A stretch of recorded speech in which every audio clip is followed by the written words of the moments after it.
Kamusta nga, Hypebeats? Ano nararamdaman mo? Prof, Hypebeats connection? Saan ano, Prof? Anong nararamdaman mo sa first? Ay, hindi mo first time to mag-cast eh. Alam ko na First time. Hindi, meron na akong experience. Meron sa MLB. Yun yung first time. So, ito yung second time ko na mag-shoutcast sa isang tournament. So, well, tingnan natin. Andiyan ka naman eh. Matik yan. And of course, bago natin umpisahan, gusto daw magpa-shoutout ni Eric Estrada kay Flores Chris Pau. Nag-PM pa sa akin. And shoutout sa sa'yo, sabi ni Eric. Shoutout sa'yo, Chris. Eto, ano masabi mo dito, Prof? Pare solid na team to eh. Oo nga eh, mas parehas mainit yung dalawang team na to.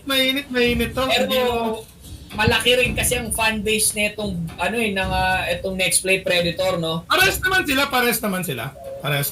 Lagi mainit yung mga fan base ng dalawang kupunan na to. Mainit talagang Sa comment section may Pinag-aaway na ba? Oo, may healthy trash talk na nangyari. Healthy naman pala. Okay, ano lang yun. Katuwa lang nila. Tsaka alam nyo, ang maganda lang din dito sa dalawang teams na to, sa ano lang talaga siya usually, sa ano lang talaga social media, pero when it comes to real life, tropa-tropa pa rin naman talaga sila. Doon dumating na kasi sa point na ang mga professional teams, lagi ang istorya laban lang ng laban in-game, di ba? So, yung mga trash kung nangyari, binibigyan lang nila ng kulay o ng bagong buhay, yung scene, di ba? So, isa yan sa mga magandang napoproduce. Even kahit naman saan sa sports, di ba, minsan pag may ini-interview, may trash talk, kahit sa NBA, may konting di ba, trash talk eh. Sa UFC, di ba? So it's part ng mind games o strategy. Tsaka ano rin siguro sabi ko rin healthy yung nangyayari sa lalong-lalo na, syempre, especially sa ML community, di ba? Hindi talaga sila nawawala pagdating sa social media. So good thing pa rin yun para sa atin, para sa mga naglalaro ng ML, and para sa mga aspiring mga pro players na nanonood sa atin ngayon. Alright, so eto na, balik tayo sa drafting dito. Hypebeats, nakakuha si Deadly Combo to, Kupra, Silina, Yuso, parang yung tatlong nakuha nila yung kaso, Prof, kasi meron naman silang pangsagot dito. Ito based to sa sa paglalaro ko ng rank game nowadays.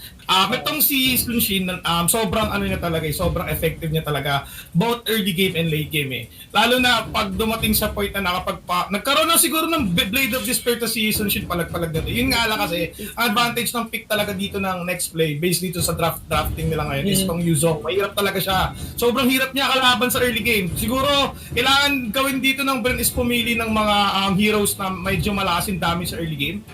Pero feel ko dito, Prof, kukuha to Farsa. Yung Bren. Para sa itong Bren. Farsa na. Feeling ko Lunox eh. Para sa Lunox. Let's see. Basta usually mga support na malaking damage eh. Last ban for the side. There you go. Valir is out. Para di mausap. For the defensive side. Possible nga para sa malakas pang defense. Most likely.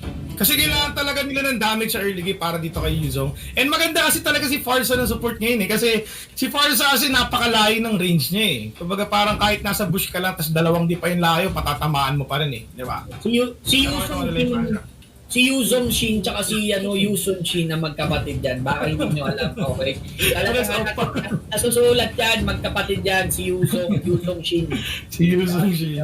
Pero mukhang hindi ata nila ipa-panel si Yuzong. Kasi may masya, Ano ba masasabi mo, Hypebeats? So lagi kita nakikita, it's either Roger or YSS. Kumbaga, ano mas prefer mo? Kung ako binge to sa rin talaga, mas prefer ko talaga si Roger. Depende rin kasi talaga sa asamang support at tank eh. Pero kung silang dalawa lang yung tatanungin mo, mechanics wise, I'll go for Roger talaga. Kasi sobrang bilis niyang mag-wave clear, sobrang bilis niyang mag-rotate dahil sa second skill niya kapag naka-human form. May movement speed kasi siya nadagdag eh. And hindi mo kailangan ng sobrang daming item. At least Raptor Machete lang or Machete lang, ang kailangan mo talagang palag-palag na eh. Kasi may attack speed plus movement speed na combination mo. Unlike kay Yusin Shin, medyo item dependent siya na hero. Kailangan niya muna ng at least 2 or 3 para ma-dominate niya yung game. Although yung given the fact na malakas yung ultimate niya, diba? Yung global kasi yung ultimate ito ni Yusin Shin eh. Okay rin siya pagdating sa 5-man team fight or kung gusto mo mag-farm lang, gagamitin mo lang yung ultimate mo or gagamitin mo lang yung SS mo, all good to go na siya. Ayun. Ito low epic, Prof. Dito sa Brand Esports, kailangan talaga nila na mag-start na damage. Pero nakuha ng next play itong Farsa. Yung yung mga pangalan dito ng brand, mga boss ng yan, si Boss Jeff Victoriano, si Boss Jump Escutin. Natin makikilala kung sino-sino sila.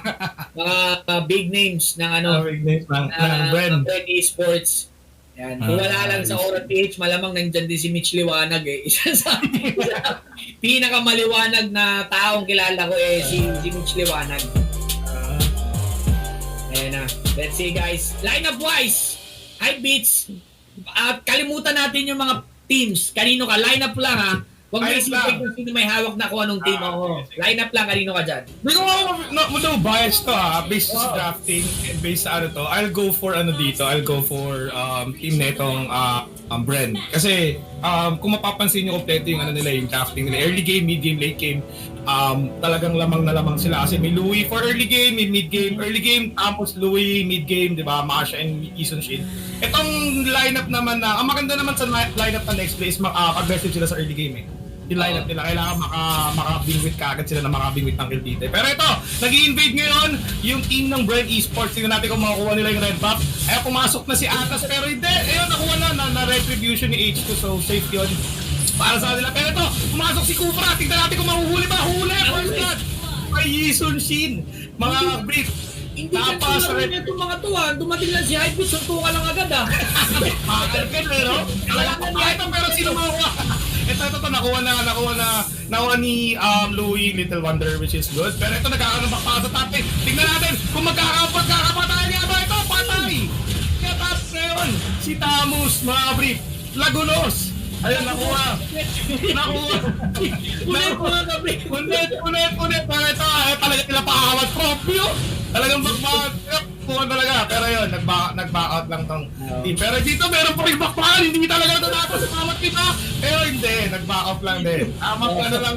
Pagit pala ito, ka-plane par sa prof. Parang may allergy tong mga player ngayon. Pag nakakita ng hero, agad sutukan lang agad. Oo, bakit matulad yun? Ayun, nag-passive. Pero tingnan natin kung makaka-back off ba. Tingnan natin. Pero wala ito, nag-flicker out. Pero mapapay pata, pero nag-flicker in. Si Masha patay. Si Celine. May heal pa to may round to to. May round to yan. Pero ulit. Andiyan na diyan. Tapos 2 versus 1. Meron pang ipon. Si Rary J. Nag-purify. Makakatakas nga ba? Pero may flicker din ata to si Ata. So most likely mahuli to. Pero hindi. Wala pa ng flicker. So play safe siya. So yun. Back off lang din. Grabe bro. Baksakan agad. Mainit tuman. Mainit. As early as 2 minutes. Ang daming first na nangyari is still yung gold sa dami na suntukan na nangyari Hypebeats yung gold dikit lang din, no? Dikit lang din. Hindi naman nagkakaano yun. Talagang inabantayan nila talaga yung hindi nila pwede. Magkakaiba to paglabas ng turtle Doon na magkakaroon ng turnaround dyan. Malaking tsaka makapasok ng tower. Pero feeling ko, walang magkakaroon ng basagan ng tower dito sa early game kasi parehas sila kumbaga parang binabantayan lang nila yung both bushes nila on their side, so wala na magkakabakpakan dito. The only thing na magkakaroon talaga ng ganap dito is yung mga invade. Like yung red buff, blue buff, talagang hindi nila ipagbibigyan yan. Kailangan dapat i-defend nila kasi pag nakuha ng once, kunwari nakuha nakuha ng brain yung isang red buff, malaking turnaround yun So ito, lumabas na yung turtle trophy mo. Pero yun, nag-dragon na lang sa Yuso. Ayun, pinasok! Ayun, pinasok! Pero yun, get up si H2 mga pre. Pero ito, tignan natin kung pinon. Isa lang ito na mga pepite. Pinasok na grabe talaga si Rendy. Tignan yung positioning ni Rendy mga pre. Pero ayun, nakuha na safe naman. So not bad, 2-4-1 exchange. Pero ito hindi pa tapos, tinamaan ng pala. Itong si Louie, pero hindi makakatakbo to. Pero yun, huli pa rin nila si Atas. Ito rin talaga kasi yung advantage ng team ng next when it comes sa map awareness. Itong Selena prope, malaki yung vision nila. Malaki yung vision nila, nakikita nila kung saan papunta yung kalaban. Kaya tignan mo yung mga positioning nila ng mga skill shots. Precise na precise. Yung position ni Renny J, yung pag-bait ni H2 sa apat na team para makuha yung turtle. Tignan nyo, diba? Yung mga minimum na movements talagang sobrang halaga dito sa ganitong klaseng mga laban. Tama ka nga dyan, Hypebeats. Speaking of ganitong laban, the score is 5-2 with a goal lead for the side of Next Play Predator. 5-2 pa lang naman, pero lamang na ng almost 1K. Ito nga, NXP, which is kinakapitalize nila in terms of their map rotation, nakakatotoo. Yung sinasabi dito ni Hypebeast is wala pa agad nagkakabasagan ng torre. Feeling ko first turret neto mga 7 minutes eh. Kasi ang base kasi sa panonood ko ng mga laban nitong mga to, yung next play kasi mahilig talaga silang mag-aggressive sa early game. Pero na-counter-initiate sila ng Bren kasi sila yung nauuna. Pero ayun, sila yung nauuna pagdating sa invade. Napansin mo yung prof, dalawang beses sila nag-contest sa red buff. Kaya yung movements ng next play is nababawasan. Hindi sila masyadong nakakapag-gala-gala. Tama yan naman dyan. Look at that, the defense and the rotation coming from the side of next play Predator. One more with the dead one. Nakap dito. Doon lang pala. Pinumpa ni MB. Nag-init. Etong si Tams. Head to head sila dito. No? Sustain sila maghapon na pero walang kakamatayan. Wala. Kasi pare silang may passive na region. So, di talaga tayo mag-expect na sobrang daming backpack. Not unless kung may mag-gank talaga dito or mag-backup sa kanila. Oo nga. Eto yun na. Natuluyan ang nauna. Disengaging. Counter-initiate coming from Renny J. Tap ang kanyang Feather Earthstrike. May rotation coming from Louie. Itutok mo direct. Ayan. Itutok mo. Oh, walang daklis. Walang daklis ang pagtutok dito di direct. There you go. Ito pa rin. Medyo tahimik. Lagunos. Nakikinig. Inaambahan na ng pana itong si Thomas pero hindi dito mamamatay kasi napaulan. Pero may mga naabang pero tignan mo yung mga positioning ng tank dito sa mapa. Diba? Napakaganda. So tingnan natin pero ito mababakasatan pa nila. Pero nakuha na, na-secure nila yung turtle. So sa kanila, second turtle makukuha na next phase solid. Tama, kanilang kalamangan dito pero first turret nakakuha naman ng Bren Esports, Torre, Kapalet, Tortol. Eh maganda pa rin palitan. Habang look at that RKO for 2 members ng NXP. Disengaging na ba? Papalansuan at ng NXP. Nahuli pa si Chester. Susunod pa sino? Disengage. Disengage lang. Ay, sinabitas ay sa bottom na 1-on-1 kill. Si Renny J. Ni ano? Tawag dito ni Masha, ni number 5. Ayan. May tumawag pa nga kay Hypebeats. Pero sabi ni Hypebeats, wait lang, at ako'y nakamute. Sabi Ayun na, ito na tayo. Ayun, ano nangyari? Pero grabe yung pinapakita talaga ng hindi rin talaga nagpapaawat itong Bren Esports eh. Hindi sila masyadong nagpapadarag pagdating sa early game. Pero yun, napasag ng torre. Pero grabe yung start talaga ng Masha. Pero ito si Yuzong nagbaka, mamapatay ng apat Masha. Mamamatay nga ba yun? Yata. Pero yun, meron pang follow-up na cover just in case makapag-flicker out or makataas itong si Masha. Doon lumamang na Bren Esports is yung nakakuha sila ng 2 sunod na torre sa isang linya. So malalim yan to the point na mabibigyan sila ng space onto the top and sa mid para makabawi ang Bren Esports sa kanilang tower positioning pagdating sa kanilang objective strategy. Pagdating kasi sa objectives to, napakahalaga talaga ng push ng tower sa early game. Kasi mas lalaki yung mas lalaki yung tawag dito yung mapa nyo, mas lalaki yung vision nyo, mas madadarag nyo yung kalaban nyo eh. Kaya napakalaking advantage nito. Although lamang yung next play ng 1,000 gold lead, pero tingnan natin kung may tutuloy-tuloy ba ng Bren yung pag-push nila sa bawat lane. Tama ka. 9-5 ang ating score, medyo tahimik. Okay ang ating bakbakan dito. Nag-aantay lang itong dalawang kupunan na magkamali. In terms of team fight. Medyo nagkakaambahan na to. Pumipwesto dito. Si H2 and the rest of the gang. Chester doing a great job. And naiwan pa sa pila. Mahulit kaya. Ika nga dito. At kayo napapakanya mo dito. There go H2. Here comes the Dragon. Hypebeat! Masakit na! Pinasok na lang ng Dragon pero yung patay yung isa namatay nila yung Louie. Tingnan natin kung mapapatay pa ba ni H2. Ito si Hison Shin na ipagwana nun with the Great Wall pero hindi. Si Taros ng HP pinasok ng Cobra. Uwas na Ambri Profi. Ano masasabi mo doon?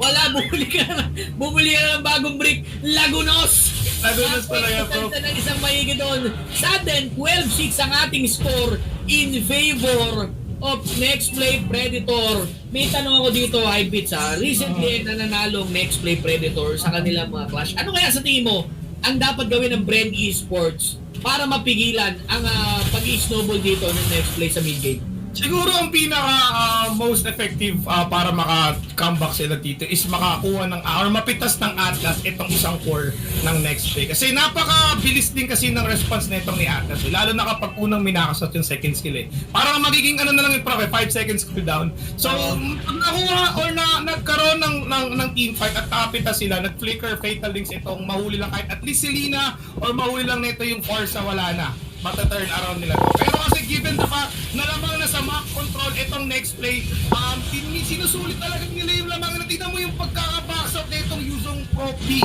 Napakalaki. Ayaw, diyapin dalawa. Tignan natin kung mapapatibig follow Pro B yung Farsa. Feather airstrike, pero ayun, walang nahuli. Ito, si Roger nagwawala. Mukhang mamiminiak ata to Pro B. Tignan natin. Wasa! Ito pa isa. First kill. Nag-auto-cooldown Laguna. Pro B. Ano yun? Ano nangyari? Bakbakan to the max. Napunit ang dapat punitin dito, binigyan nila ng huge opening ang next play Predator solid to the point na wasak agad ang Tori dito. Grabe naman, si Lycanthrope kasi yun eh. Sabi kasi, bumasag ng Lycanthrope eh. Yun yung sinasabi ko sa'yo, Prof, na kaya mas maganda or mas effective si Roger kaysa dito kay Yuzong Shin. Kasi si Roger, every time na makakakill siya or assist, nababawasan ng 50% yung cooldown ng first kill niya. Kaya nakaminak siya, nakita mo, Prof. Every time na makakakill siya, plus na killing spree na spell, bumabalik yung buhay niya. And then may movement speed na dagat. Pero ito naman si Masha, ini-initiate ata pero walang naganap. May magtitipi ata. Ay! Kala ko. Ito mo yung Prof, di ba? Yun yung advantage ng Roger dito sa Yuzong Shin. Yung fact na mabilis yung movement speed niya, at saka every time na nakakakill itong si H2 Prof, kasi yung emblem niya nakakilling spree siya eh. So every time na nakakakill siya, nagkakaroon siya ng 50% na HP plus the movement speed. Kaya every time na makakill siya, pwede kaagad siya lumipat sa isang kalaban. Kumbaga reset after reset, no? After reset, yeah. So, plus the stats of ating si H2 is 8-1-4. It means na talaga nagiging effective siya in terms of killing. Now, they're trying to defend etong level 1 Lord. Ano ba yung na naman dito? Hindi pa ata nila kaya tapusin. They need to invest muna sa isa pang tore just to play safe or just to make sure masarado nila yung laro na malinis. Tingnan natin. Pero ayun, yun din ito na pinasok mo si ito nag-flicker na Prof. Yun yung sinasabi kong turnaround Prof. Na kapag nag-flicker Fatal Links itong si Atlas, magkakaroon sila ng advantage dito. Kasi yung team ng Next Play Solid is more on team oriented sila eh. Kailangan 5 sila. Pero ito may nahuli na para pero nag-flicker. Pero pinasok ni H2. Tingnan natin kung may makukuha pa siyang isa. Tingnan mo yung Basel Pro team versus sa isang Atlas lang 3 versus 1. Anong masasabi mo doon? Wala nangyari. Mainit talaga dito. Mainit. Talaga kampahan lang din talaga eh, no? Oo, 17-8. Nakikita ko yung disiplina ng Next Play Predator Solid. They have their arsenal or the items na para sa mga bumakbak o pwede sila mag-massive. Ang ginagawa lang nila is hindi nila muna gagawin just to make sure to play safe. Tingin ko isa pang lord to bago matapos high beats no? O, isa pang lord yan, Prof. Kumbaga, ang gagawin na lang siguro na Next Play Solid dito is to maintain their advantage sa bawat lanes. Ipupush nila lang ipupush yan hanggang tumating sa point na lumabas na ulit yung Lord. Pero in case na makahuli itong si Chester, ito pana ni Chester, makahuli sila ng isa at walang purify yung matamaan niya, talagang matatapos na to. Tama. Eto na. Ito naman buhay-buhelo na naman ang Next Play Predator Solid. Renny J doing a great job popping that feather strike just to make sure na mawala lahat ng minions. And pinipressure nila in terms of buff control, nasa side to ng NXP, map control as well. Lumihit na ang mapa ng Bren Esports dito.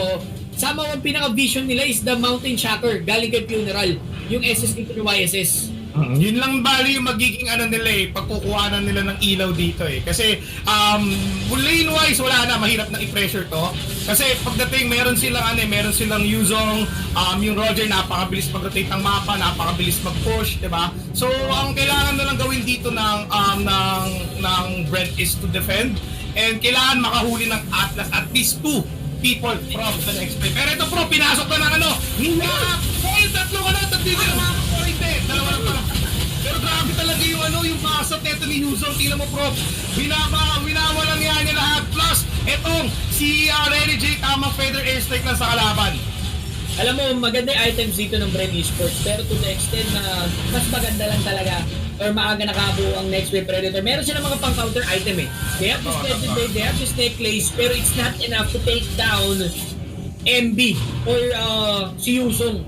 Once na nakapag-dragon siya, eh sinisinok na yung mga kalaban dyan. Pagdaan dito ng tren-trenan nila, eh talagang mababagot sila. Now, sige, go. Hindi kasi, maganda kasi yung ginagawa talaga dito ni M. Usually kasi, di ba, pag nag-use is kina-cancel talaga dapat agad yung point niya. Pero siya, hindi niya ini-stop. He always make sure na mag-ihiwalay-hiwalay itong team ng Bren para itong si H2 hindi siya makaka-free siya na makaka-free hit eh. Tama ka nga dyan. Now, eto na. Nakalabas na Luminous Lord or may skill na tong Lord na to. They need to contest etong Lord. Ito yung isa sa pinakamalaking comeback potential ng Bren Esports and Atlas, ito yung pinaka-favorite niyang position. A team fight inside or near a pit mismo ni Lord. Yan ang kailangan nila i-capitalize dito. The positioning, anyway, nakaangat naman eh. Yung mga minions nila, ang tanong eh, alam ng Next Wave Predator, wag muna natin gawin ni Lord, ipaangat natin yung minions, pag nag-defend sila, that's the time we're gonna strike sa Lord. Nakita mo, Prof. Tingnan mo yung map control na itong Next Play Solid. Si Yuzong, hindi siya sumasama. He always push sa upper lane. Pero itong team, pero ito, Floppy, nag-ulti si Louie. Nagtawag dito sa ulti si Louie. Pero ito, transportation. Pero ito, Louie, yakap. Wala pa rin nahuli, Prof. Pero pag ulti ito, up pa rin yung fatal links neto ni Atas. Pero mukhang magbaback off na ata sila dito. Pero tinamaan ni Tester. Itong si Tamus, pero may ang Kiawi. Pero ito, pinabakbak. Ito, Silman, fatal links. Mga counter-initiate pa nila to. Pero ito, buhay pa rin. Pero ito, Profi, wasak na. Hindi ko na alam yung nangyayari. Napapalo na rin ako. Pero nahuli lahat ng Next Play. Pero tuloy-tuloy pa rin sa pagkala. Itong si UCC, pero huli pa rin. Wasak. Ito pa si Parsa Bahala ka na. Tara mo sila na ito. Tapos na finish or not finish pass your paper. Beautiful ML by H to Profi. Lumikulang ng bagya. Yun yung pinaka-paboritong ginagawa ni Hypebeats.